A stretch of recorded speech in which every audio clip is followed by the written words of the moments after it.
Le drame s'est déroulé dans ce quartier résidentiel de Saint-Gély-du-Fesque. Vers 9 h ce matin, plusieurs coups de feu sont tirés dans cette maison. Un homme est abattu par son beau-père. Ce dernier se suicide quelques minutes plus tard avec son fusil de chasse. Les voisins alertent la police. Le quartier est bouclé. Il y a eu 5-6 coups de feu assez rapprochés. Et puis ensuite des cris. Voilà. J'ai fait le 17, j'ai eu la police qui m'a demandé pourquoi j'appelais. Et donc j'ai demandé d'intervenir et que je soupçonnais des coups de feu.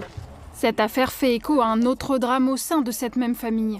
En septembre 2020, Joëlle Kay, la fille du tireur, disparaît après une dispute avec son ancien compagnon et père de ses enfants. Elle est retrouvée morte quelques semaines plus tard dans une vigne en bord de route d'une commune voisine. Une histoire qui déjà avait alerté les habitants du quartier.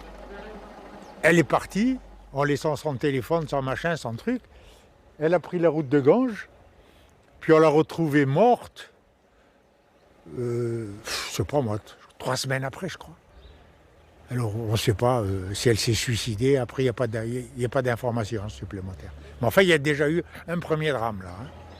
Depuis la mort de Joëlle, son père, ici sur cette photo, entretenait des relations très conflictuelles avec son ancien gendre. Selon un proche de la famille qui n'a pas souhaité être filmé, l'homme était dans l'attente d'une décision du tribunal pour la garde de ses enfants. L'enquête sur ce nouveau drame a été confiée au parquet de Montpellier.